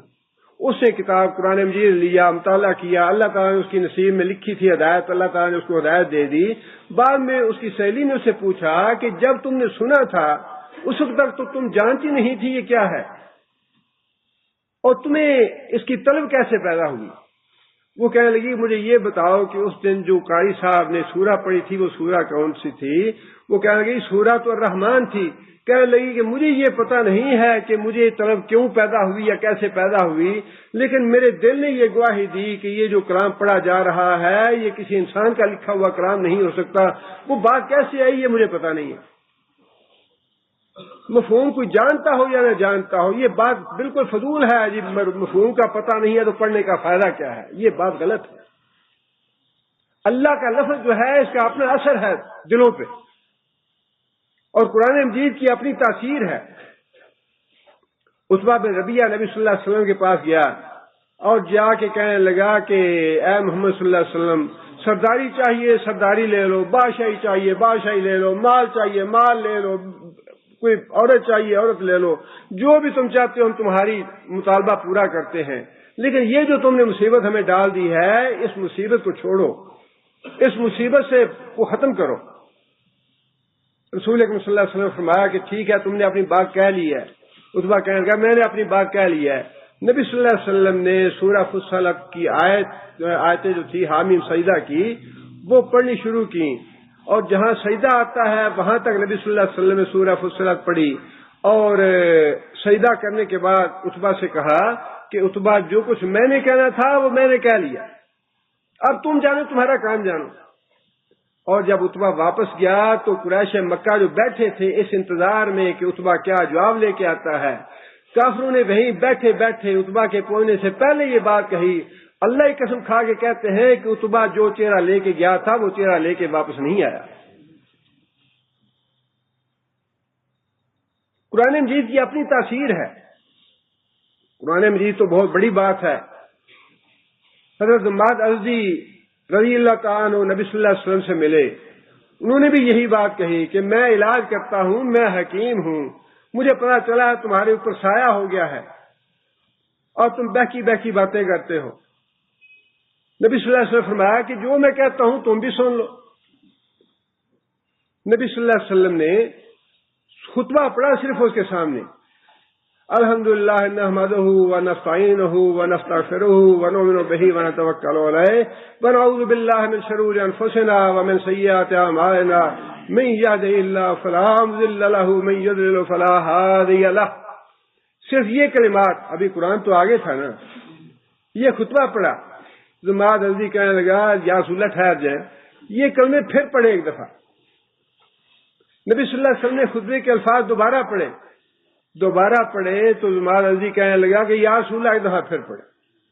تیسری دفعہ پڑھے، عماد ازدی کہنے لگا کہ میں خوب جانتا ہوں، جادوگروں کو بھی جانتا ہوں، کاہنوں کو بھی جانتا ہوں، شاعروں کو بھی جانتا ہوں، جو مجنون ہوتے ہیں ان کو بھی جانتا ہوں، واللہ یہ کلام جو ہے یہ تو سمندر کی تہ تک پہنچنے والا کلام ہے، اس کی تاثیر اتنی زیادہ ہے کہ سمندر کی تہ تک پہنچ سکتا ہے یہ کلام۔ وہ جو جادوگر کہتے تھے نا نبی صلی اللہ علیہ وسلم کو، کہتے تو استہزاء کے ساتھ تھے، لیکن حقیقت میں ہے یہ جادو ہی۔ قرآن مجید جو ہے نا یہ ہے جادو ہی، اس کو پڑھ کے دیکھیے۔ مصیبت یہ ہے ہمارے علماء اللہ ہدایت دے انہیں، جتنے بھی پیر فقیر یہ خانقاہیں اور دربار، یہ جتنے بھی کاروبار چلے ہوئے ہیں، یہ جب تک قرآن نہیں پڑھا جاتا جب تک یہ کاروبار چلیں گے، جب قرآن لوگ پڑھ لیں گے یہ کاروبار ٹھپ ہو جائیں گے۔ اس لیے یہ پڑھنے نہیں دیتے جی۔ قرآن مجید پڑھنے کے لیے تو بڑے علوم چاہیے، 40-50 علوم چاہیے تب قرآن سمجھ میں آتا ہے۔ ہر ایک کو قرآن نہیں پڑھنا چاہیے، ہر ایک کی سمجھ میں نہیں آ سکتا۔ خود ہمارے اپنے گھروں کی بات ہے، ہمارے تایا جہاں رہتے تھے علی پور میں، وہاں ضلع گوجرانوالہ میں، رمسایوں نے بچی کو بھیجا کہ اس کو قرآن پڑھا دیں، بچی کو قرآن پڑھا دیا، ماشاءاللہ بچی ذہین تھی، جلدی قرآن مجید پڑھ لیا، اور ہماری تایا جی جو تھی انہوں نے اس کو ترجمہ پڑھانا شروع کر دیا، ترجمہ پڑھانا شروع کیا تو بچی کو اٹھا لیا، بس یہ نہیں پڑھانا ہم نے، قرآن پڑھانا تھا وہ پڑھا لیا، اس کے بعد ترجمہ آپ نے پڑھانا ہے وہ نہیں پڑھائیں گے، اس کی ضرورت نہیں۔ جہالت کی وجہ اور جتنا بھی شرک اور بدعت ہے اس کی وجہ ہی یہ ہے کہ قرآن کے نزدیک ہم ساری عمر جاتے نہیں۔ علماء ہمارے جانے نہیں، یہ جو ٹی وی چینلوں پہ آج کل ہو رہا ہے، کوئی بھی ایک آدمی ہے جو لوگوں کو کہتا ہو کہ قرآن پڑھو، کسے کہانیاں سب سناتے ہیں، اولیاء کے واقعات، اولیاء کے تذکرے، سب کچھ ہوتا ہے وہاں پہ، بدعات کی دعوت ہوتی ہے، شرک کی دعوت ہوتی ہے۔ کوئی ایک چینل بتائیں جو یہ کہتا ہو کہ کتاب و سنت کو مطالعہ کرو اور پڑھو اور اس راستے پہ چلو۔ طفیل بن عمر دوسی رضی اللہ تعالیٰ عنہ، وہ بھی آئے اسی طرح مکہ میں، سردار تھے اپنے قبیلے کے، اور سرداران قریش نے کہہ دیا کہ یہ نئی مصیبت کھڑی کر دی ہے ہمارے لیے محمد بن عبداللہ نے، جو بھی اس کی بات سنتا ہے اس پہ جادو ہو جاتا ہے، ہر گھر میں لڑائی پڑی ہوئی ہے، کہیں بھائی جو ہے وہ بہن کا دشمن بنا ہوا ہے، باپ بیٹے کا دشمن بنا ہوا ہے، بیٹا باپ کا دشمن بنا ہوا ہے، ہر گھر میں اس نے لڑائی ڈال رکھی ہے. جو بھی اس کا کلام سنتا ہے اس پہ جادو ہو جاتا ہے اس کا کلام نہ سننا. حضرت طفیل کہتے ہیں کہ میں نے اپنے کانوں میں روئی ٹھونس لی کہ مجھے اس کی آواز کان میں نہ پڑے. پھر میں نے نبی صلی اللہ علیہ وسلم کو نماز پڑھتے ہوئے اور اس میں کچھ کلام پڑھتے ہوئے سنا تو مجھے خود اپنے آپ پہ شرم آئی کہ میں تو شاعر آدمی ہوں، قبیلے کا سردار ہوں، عقل مند آدمی ہوں، ذہین آدمی ہوں، بات تو سننی چاہیے. کتنی احمقانہ بات ہے کہ بات ہی نہ سنوں، بات تو سنوں. میں یہ ارادہ کیا تو بیٹھ گیا انتظار کرنے کے لیے. نبی صلی اللہ علیہ وسلم فارغ ہوئے، نبی صلی اللہ علیہ وسلم اٹھ کے چلے تو پیچھے پیچھے حضرت طفیل بھی ہو گیا. گھر پہنچے تو گھر پہنچتے حضرت طفیل نے کہا یا رسول اللہ بات یہ ہے کہ میں آیا تھا اور لوگوں نے مجھے ایسے ایسے بتایا اور میں نے اپنے کانوں میں روئی ٹھونسی ہوئی تھی، مجھے کچھ باتیں آپ کی کان میں پڑی ہیں، میں آپ کا سارا کلام سننا چاہتا ہوں، مجھے آپ اپنا کلام سنائیں. حدیث کی کتابوں میں لکھا ہے کہ نبی صلی اللہ علیہ وسلم نے 2 سورتیں پڑھی، قل هو اللہ احد اللہ الصمد لم یلد ولم یولد ولم یکن له کفوا احد. اب یہی مصیبت ہے کہ یہ باقی جو آدمی جانتا ہے، خاص طور پہ عربوں کے لیے تو جاننا مشکل نہیں تھا، جیسے ہی وہ یہ کلمات سنتے تھے انہیں سمجھ آ جاتی تھی کہ یہ کیا کہنا چاہتا ہے. قل هو اللہ احد، اللہ کا کوئی شریک نہیں ہے، اللہ ایک ہی ہے. اللہ الصمد لم یلد ولم یولد ولم یکن له کفوا احد. اور پھر دوسری سورہ فلق پڑھی. یہ 2 سورتیں پڑھی تو حضرت طفیل بن عمر دوسی جو ہے انہوں نے کہا یا رسول اللہ میں آپ کی بات کرنا چاہتا ہوں، مسلمان ہونا چاہتا ہوں. اس میں قطعاً کوئی شک کی بات نہیں کہ قرآن جادو ہے، قرآن واقعی جادو کرتا ہے، لیکن پڑھنے والا تو ہو یا کوئی سنانے والا تو ہو. اور ہم دیکھتے نہیں ہیں، کیا ہم اندھے ہیں یا بہرے ہیں کہ حرمین کے علماء اور ائمہ کرام جو ہیں قرآن مجید پڑھتے ہیں، قرآن مجید پڑھتے پڑھتے ان کی ہچکی بن جاتی ہے. کیا وجہ ہے اس کی؟ وجہ صرف یہ ہے کہ ہم بیوقوف ہیں، ہم نالائق ہیں، ہم نے قرآن کو چھوڑا ہوا ہے، ہم قرآن کے قریب جاتے نہیں ہیں، ہم نے قرآن کو سمجھا نہیں ہے، اور ہماری ساری محرومیاں، ہماری پریشانیاں، ہمارے سارے دکھ اور تکلیفیں، مسائل، خواہ وہ انفرادی سطح پہ ہوں، قومی سطح پہ جو کچھ ہمارے ساتھ ہو رہا ہے وہ صرف اس وجہ سے ہو رہا ہے کہ ہم نے قرآن کو چھوڑ رکھا ہے. اللہ تعالیٰ نے ابتدا میں یہ بات ارشاد فرمائی کہ یہ کتاب جو ہے حکمت سے لبریز ہے، اس میں جو خیر اور بھلائی کی باتیں ہیں، جو اس کے اسرار و رموز ہیں وہ تم نہیں جانتے، میں جانتا ہوں. حکیم اللہ کی ذات ہے، ہم حکیم نہیں ہیں. یہ تو آیت تھی جس پہ اللہ تعالیٰ نے نبی صلی اللہ علیہ وسلم کی رسالت کے بارے میں یہ بات واضح فرمائی کہ ہم نے آدمی ہی کو بھیجا ہے رسول بنا کے. اور یہ تعجب والی بات نہیں، تعجب والی بات تب تھی جب فرشتہ بھیجتے. بشر کو بھیجنا یہ تعجب والی بات نہیں ہے، اور بھیجا اس مقصد کے لیے ہے کہ جو ایمان نہیں لاتے انہیں جہنم سے ڈرا دے، جو ایمان لانے والے ہیں ان کو جنت کی بشارت دے دے. اور اس کے بعد فرما دیا کہ یہ تو کافر جو ایمان نہیں لائے ان کا کہنا ہے نا یہ جادو ہے. انہوں نے بجائے ماننے کے، تسلیم کرنے کے، ایمان لانے کے، اس کو جادو کہہ کے انکار کر دیا. اب اگلی آیت میں پھر اللہ تعالیٰ نے توحید کے بارے میں یہ بات ارشاد فرمائی، توحید کی دلائل دیے اور اپنا تعارف کروایا. فرمایا ان ربکم اللہ الذی، بے شک تمہارا رب وہ ذات ہے. 4 باتیں اللہ تعالیٰ نے گنوائی ہیں یہاں پہ اپنے رب ہونے کے لیے. اور یہ چیلنج ہے اللہ تعالیٰ کا کہ اگر کوئی دوسرا بھی رب ہے، کوئی دوسرا بھی الہ ہے تو میرے مقابلے میں بتائے ان 4 چیزوں کے مقابلے میں کہ اس کے پاس کیا ہے، اس نے کیا کیا ہے. پہلی بات کیا ہے؟ پہلی بات یہ ہے خلق السماوات والارض، تمہارا رب وہ ہے جس کی پہلی نشانی یہ ہے کہ اس نے زمین و آسمان کو پیدا کیا. ام خلق السماوات والارض، کیا ان میں سے ہے کوئی جس نے آسمان پیدا کیا ہو یا زمین پیدا کی ہو؟ اب دعویٰ تو بالکل واضح ہے کہ خواہ عبد القادر جیلانی رحمۃ اللہ علیہ ہوں، علی حجویری رحمۃ اللہ علیہ ہوں، معین الدین چشتی رحمۃ اللہ علیہ ہوں، کوئی بھی ہو، وہ اس چیلنج کو قبول کرنے کے لیے تیار ہے کہ ان میں سے کیا چیز اس نے بنائی ہے. اللہ کا دعویٰ یہ ہے کہ یہ 7 آسمان اور 7 زمینیں میں نے بنائی ہیں، اگر کوئی اور ہے بنانے والا تو سامنے آئے. دعویٰ پیش کرے اپنا کہ نہیں اس میں میرا بھی حصہ ہے، میں نے مدد کی ہے اللہ کی، میرا بھی حصہ ہے اس میں. فی ستۃ ایام، 6 دنوں میں. اللہ تعالیٰ نے مختلف جگہ پہ 6 دنوں کا ذکر فرمایا ہے کہ 6 دنوں میں میں نے بنایا ہے، لیکن قرآن مجید میں تو اللہ تعالیٰ یہ فرماتے ہیں کہ میں جب کسی چیز کا ارادہ کر لیتا ہوں تو کہتا ہوں کن فیکون، ہو جا وہ ہو جاتی ہے. اللہ نے کن سے کیوں نہیں بنا دیے؟ اللہ نے کن سے کیوں نہیں بنا دیے؟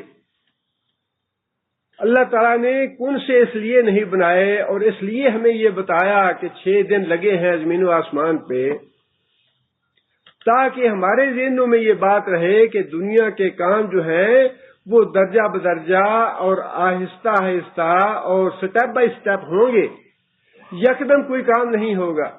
جب کوئی کسی کام میں ہمیں ناکامی ہو جاتی ہے، ہم جھنجھلا جاتے ہیں، اچھا جی میں فلاں دفتر میں گیا تھا، یہ آبجیکشن لگا کے واپس کر دیا، کام کیوں نہیں کرتے، یہ کام کیوں نہیں ہوا میرا. خلق الانسان عجولا، انسان چاہتا ہے کہ چٹکی بجانے سے پہلے میرا کام ہو جائے. بچے کا داخلہ ہونا ہے، یا مریض ہے اس کو شفا مل جائے، یا کوئی مقدمہ ہے، یا کوئی اور مشکل پیش آ گئی، اچھا یہ فٹافٹ جلدی ہو. خلق الانسان عجولا. فرمایا کہ میں نے 6 دن لگا کے یہ کام کیے، اب تمہیں جلدی کیسے ہو سکتے ہیں تمہارے کام؟ سٹیپ بائی سٹیپ ہوں گے. پہلے 5 جماعتیں پڑھو، پھر 6 پڑھو، پھر 10ویں پڑھو، پھر 11ویں، پھر 12ویں. یہ آہستہ آہستہ سارے کام ہوتے ہیں، حتیٰ کہ اللہ تعالیٰ نے بچے کی پیدائش کے لیے بھی مدت مقرر کر دی کہ 9 مہینے پیدائش کی مدت ہے. اللہ چاہتے تو 1 دن کی رکھ سکتے تھے، لیکن فرمایا کہ دنیا میں کبھی کامیابی ہوگی، کبھی ناکامی ہوگی. تمہارے کاموں میں ناکامی ہو تو اس میں بھی انسان کو حوصلہ نہیں ہارنا چاہیے، مسلسل کوشش اور محنت کرتے رہنا چاہیے، آگے بڑھنے کی کوشش کرنی چاہیے. آگے آگے بڑھتے بڑھتے اللہ تعالیٰ کامیابی اور کامرانی دے دیں گے. اس سے تصور یہ دیا گیا ہے ہمیں کہ تمہارے کام جو ہے وہ عجلت میں نہ کرو، بلکہ سٹیپ بائی سٹیپ ہونے چاہیے، اور اس کے لیے انسان کو جد و جہد کرنی چاہیے. فرمایا کہ 6 دنوں میں یہ بنائے. ثم استوى علی العرش، اور پھر اللہ تعالیٰ کی ذات جو ہے کہاں پہ چلی گئی؟ عرش پہ جلوہ فرما ہوئی. اللہ عرش پہ جلوہ گر ہوا. اور جیسے کہ میں نے گزارش کی تھی پچھلے اس سے پہلے درس میں، 7 آسمان ہیں، ہر آسمان کی موٹائی کی مسافت 500 سال ہے. ہر 2 آسمانوں کے درمیان کی مسافت جو ہے یہ 500 سال ہے. اور پھر 7 آسمانوں کے اوپر کیا ہے؟ 7 آسمانوں کے اوپر اللہ کی کرسی ہے، اور کرسی جو ہے وہ اتنی وسیع ہے، واسع کرسی السماوات والارض. اللہ تعالیٰ کی کرسی جو ہے اس نے گھیرا ہوا ہے زمین و آسمان کو. کرسی اتنی بڑی ہے، اتنی بڑی ہے. حضرت عبداللہ بن عباس رضی اللہ تعالیٰ نے مثال دے کے بات سمجھائی کہ جس طرح ایک تھال میں 7 درہم یا دینار پڑے ہوتے ہیں، اس طرح اللہ تعالیٰ کی کرسی کے مقابلے میں یہ 7 زمین و آسمان ہے. اتنی بڑی ہے کرسی. کرسی کے اوپر کیا ہے؟ پانی ہے، اور پانی کی مسافت کتنی ہے؟ 500 سال کی. اور کرسی کے اوپر کیا ہے؟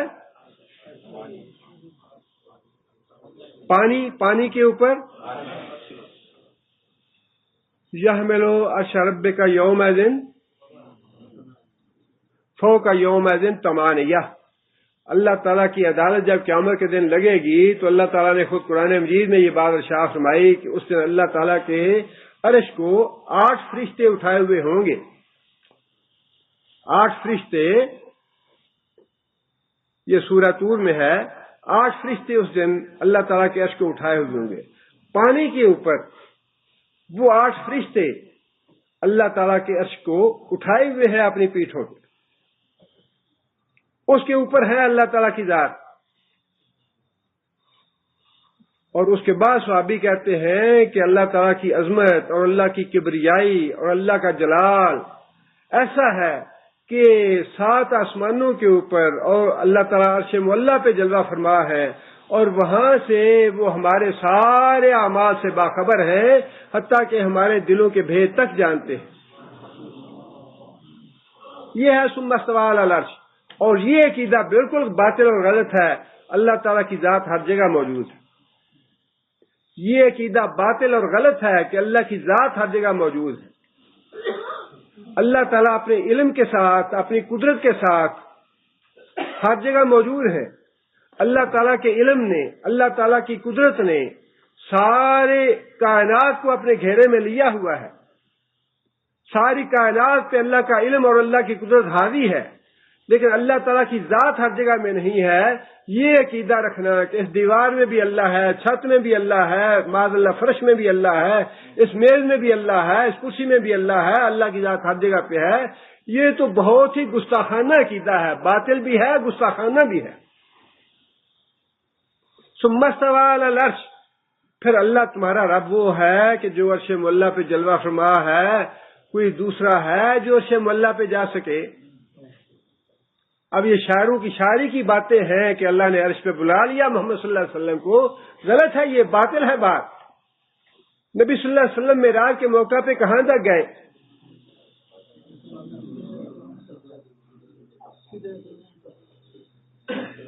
ہمارے وہ پنجابی میں تو کہانی بنی ہوئی ہے نا، کہانی کہنا چاہیے، سنے جوڑے عرشوں پہ چڑھ جانے والا، کہ جوتوں کے سمیت ہی وہ عرش پہ چلا گیا۔ جنے جوتوں سمیت اگر عرش پہ چلا گیا تو پھر اللہ اور محمد میں فرق کیا رہ گیا؟ سدرۃ المنتہا، قرآن مجید نے یہ بتایا ہے ہمیں، اور مفسرین نے لکھا ہے یہ کہ سدرۃ المنتہا جو ہے اس کو اس لیے منتہا کہا گیا ہے کہ مخلوق کی پہنچ جو ہے اس تک اینڈ ہو جاتی ہے، اس سے آگے کوئی مخلوق جا نہیں سکتی، نہ کوئی مخلوق گئی ہے۔ نبی صلی اللہ علیہ وسلم بھی معراج کے موقع پہ سدرۃ المنتہا تک گئے ہیں، سدرۃ المنتہا کے آگے نبی صلی اللہ علیہ وسلم نہیں گئے، عرش پہ نہیں گیا نبی صلی اللہ علیہ وسلم، نہ ہی کوئی اللہ کے عرش پہ جا سکتا ہے۔ اللہ اپنی ذات میں، اپنی صفات میں تنہا ہے اور اس کی کوئی مثال نہیں ہے۔ نبی صلی اللہ علیہ وسلم بھی اللہ کی ذات اور صفات میں شامل نہیں ہے۔ اگر اللہ کے رسول محمد صلی اللہ علیہ وسلم شامل ہو جائیں پھر اللہ کی توحید کہاں باقی رہ گئی؟ کچھ تو ہونا چاہیے نا جس میں اللہ تعالیٰ کی ذات جو ہے وہ اپنی پوری مخلوق سے الگ ہو۔ یدبر الامر، فرمایا کہ عرش معلیٰ پہ ہونے کے باوجود، عرش عظیم پہ ہونے کے باوجود، سارے دنیا کے جتنے بھی معاملات ہیں ان کی اللہ تعالیٰ تدبیر فرماتے ہیں۔ اب یہ کلمہ ایسا ہے کہ جس کی وضاحت کے لیے وہ جو بات اللہ تعالیٰ نے ارشاد فرمائی، قُل لَوْ كَانَ الْبَحْرُ مِدَادًا لِكَلِمَاتِ رَبِّي لَنَفِدَ الْبَحْرُ قَبْلَ أَن تَنفَدَ كَلِمَاتُ رَبِّي وَلَوْ جِئْنَا بِمِثْلِهِ مَدَدًا۔ 7 سمندروں کی سیاہی جو ہے، 7 سمندروں کا پانی بھی اللہ تعالیٰ کی تعریف، اللہ کی توصیف اور اللہ کی حمد لکھتے لکھتے ختم ہو جائیں گے، بلکہ 7 سمندروں سے اور اتنے بھی لے آئے جائیں، اللہ کی تعریف اور توصیف لکھتے لکھتے وہ بھی ختم ہو جائیں گے، لیکن اللہ کی حمد اور اللہ کی توصیف کے کلمات ختم نہیں ہوں گے۔ اس سے تھوڑا سا اندازہ آپ یوں لگا لیجئے، ہم یہاں 300-400 آدمی بیٹھے ہیں، ہماری ساری زندگی کے معاملات، ہم پیدا کب ہوئے، کتنے گھنٹے، کتنے منٹ، کتنے سیکنڈ پہ پیدا ہوئے، ہم نے اس زندگی میں کتنی بیماریاں دیکھی ہیں، کتنی خوراک کھائی ہے، کتنا پانی پیا ہے، کتنے جوس پیے ہیں، کتنا مال خرچ کیا ہے، کتنی باتیں زبان سے نکالی ہیں، ان سب کا ریکارڈ کہاں پہ ہے؟ سب کا ریکارڈ کہاں پہ ہے؟ بتایا یہ ہے ہمیں اللہ نے کہ لوح محفوظ میں ہے، لیکن مفسرین نے یہ بات لکھی ہے کہ لوح محفوظ سے مراد تو اللہ کا حافظہ ہے۔ اللہ تعالیٰ کے حافظے میں ساری چیز موجود ہے، کس کو بیٹا دینا ہے، کس کو بیٹی دینی ہے، کس کو نہیں دینا، کس کو کتنی تنخواہ دینی ہے، کس کی ملازمت ختم کرنی ہے، کس کی ملازمت جاری کرنی ہے، کس کی موت لکھی ہے، کس کی زندگی لکھی ہے، یہ ساری چیزیں یہاں جو 300-400 آدمی ہیں یہی نہیں بلکہ ارب انسان جو ہے دنیا میں، ان سب کے بارے میں اللہ تعالیٰ یہ سارے یدبر الامر، اللہ تعالیٰ یہ ساری تدبیریں اللہ کر رہے ہیں۔ اب ہمارے چھوٹے ذہن میں یہ باتیں آتی نہیں، پھر ہم بیٹھ جاتے ہیں شیطانی باتیں لکھنے کے لیے. کم از کم ایک غوث تو ہونا چاہیے اللہ کی مدد کرنے کے لیے. ساری دنیا میں ایک غوث العظم تو ہونے چاہیے نا جو اللہ کی مدد کرے.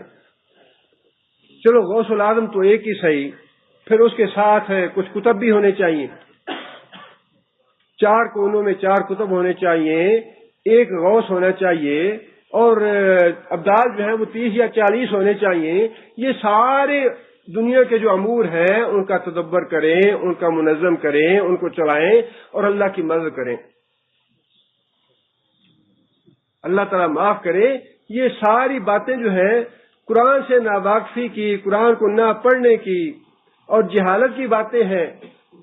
جو بیچارے ان پڑھ لوگ ہیں، جاہل لوگ ہیں، انہیں گمراہ کیا جاتا ہے کہ ساری چیزیں جو ہیں اللہ تعالیٰ سنبھالے ہوئے ہیں، اور ان چیزوں کو سنبھالنے میں ان غوث کا اور کتب کا اور ابدال کا اور نقیب ہے اور فلاں ہے، اختیار ہے، یہ سارے مل کے تدبیر کرتے ہیں. اللہ نے یہ فرمایا کہ اللہ تو اپنا تعارف کروا رہے ہیں، اللہ تمہارا وہ ہے جس نے زمین و آسمان کو پیدا کیا. اللہ تمہارا وہ ہے جو تنے تنہا عرش پہ ہے، جہاں پہ کوئی دوسرا جا نہیں سکتا، نہ گیا ہے نہ جائے گا.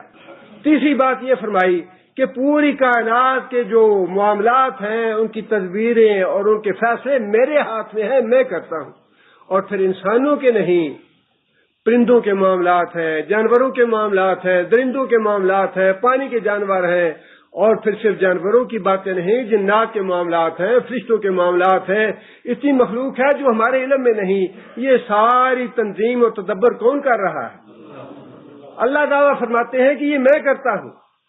اور اگر میری کوئی مدد کر رہا ہے تو بتائے کون ہے جو میری مدد کر رہا ہے. قل الحمد للہ الذی لم یتخذ ولدا ولم یکن لہ ولی. اس اللہ کی حمد ہے جو ساری دنیا کے امور چلا رہا ہے، اور کوئی بھی ایسا نہیں جس کو اللہ تعالیٰ نے اپنی کمزوری کی وجہ سے اپنا مددگار بنا رکھا ہو. کسی کو اللہ نے مددگار نہیں بنایا، نہ غوث کو مددگار بنایا، نہ غوث اللہ نے بنایا. یہ تو قرآن، یہ اصطلاحیں ہی اجمی اصطلاحیں ہیں، عربی اصطلاحیں نہیں ہیں. ابدال کا لفظ جو ہے وہ آیا ہے، بعض عربی کا ہے، لیکن یہ باقی جو ہے یہ تو ساری اصطلاحات جو ہیں جن معنوں میں استعمال ہوئی ہیں، الفاظ استعمال ہوئے ہیں یہ قرآن حدیث میں، لیکن جن معنوں میں ہم نے ان کو بنا رکھا ہے یہ ساری ہماری اپنی بنائی ہوئی اصطلاحیں ہیں. اگلی بات پھر اللہ نے یہ ارشاد فرمائی، ما من شفیع الا من بعد اذنہ. اللہ کے اذن کے بغیر اللہ کے حضور کوئی شفاعت اور سفارش نہیں کر سکتا. ذالکم اللہ ربکم. اب یہ بھی بڑا ابھی ادھورا ہے مضمون شفاعت کا. یہ ساری باتیں جو ہیں ان کا تعلق عقیدے سے ہے، اللہ تعالیٰ کی ذات کے ساتھ ہے، توحید کے ساتھ ہے. اللہ تعالیٰ نے 4 دعوے فرمائے ہیں یہاں پہ کہ میں نے زمین و آسمان پیدا کیا، میں عرش مولا پہ جلوہ فرما ہوا، میں تدبیر کرتا ہوں سارے امور کی، اور پھر میرے اذن کے علاوہ کوئی سفارش نہیں کر سکتا میرے حضور. فرمایا 4 باتوں میں کوئی اگر میرا شریک ہے تو بتاؤ مجھے. علی حجویری نے کبھی دعویٰ کیا ہو، یا عبد القادر جیلانی نے کبھی دعویٰ کیا ہو، یا اور کوئی دعوے دار ہے تو بتائے مجھے کہ اس نے میرے ساتھ کیا حصہ ڈالا ان چیزوں میں. ذالکم اللہ ربکم، یہ ہے تمہارا رب. انداز جو ہے بڑا نرالا سا ہے. یہ پہلے اللہ تعالیٰ نے بتا دی کہ میں جو رب ہوں میں نے کیا کچھ کیا ہے، اور اس کے بعد فرمایا کہ یہ ہے تمہارا رب، فاعبدوا، اس کی بندگی کرو.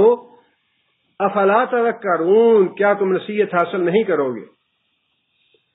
اس میں ایک تو سفارش کا جو موضوع ہے وہ تشنہ ہے، انشاءاللہ اگلے درس میں اس کے بارے میں بتاؤں گا. اور دوسرا یہ ہے کہ جو اللہ نے فرمایا فاعبدوا، کہ بندگی صرف اس کی کرو، عبادت اس کی کرو. عبادت میں کون کون سی چیزیں شامل ہیں، یہ بڑا اہم ہے کہ جو عبادت ہمیں اللہ کی کرنی چاہیے وہ عبادت اور کسی کے لیے سزاوار نہیں. اس لیے کہ جو باتیں اللہ فرماتے ہیں، جو دعویٰ اللہ نے فرمایا، جب ان میں کوئی دوسرا شریک نہیں تو پھر اللہ کی عبادت میں کوئی دوسرا کیوں شریک ہو جائے؟ اللہ تعالیٰ سے دعا ہے کہ اللہ تعالیٰ ہمیں نیک عمل کرنے کی توفیق عطا فرمائے۔ سبحان ربک رب العزت عما یصفون وسلام علی المرسلین والحمد للہ رب العالمین۔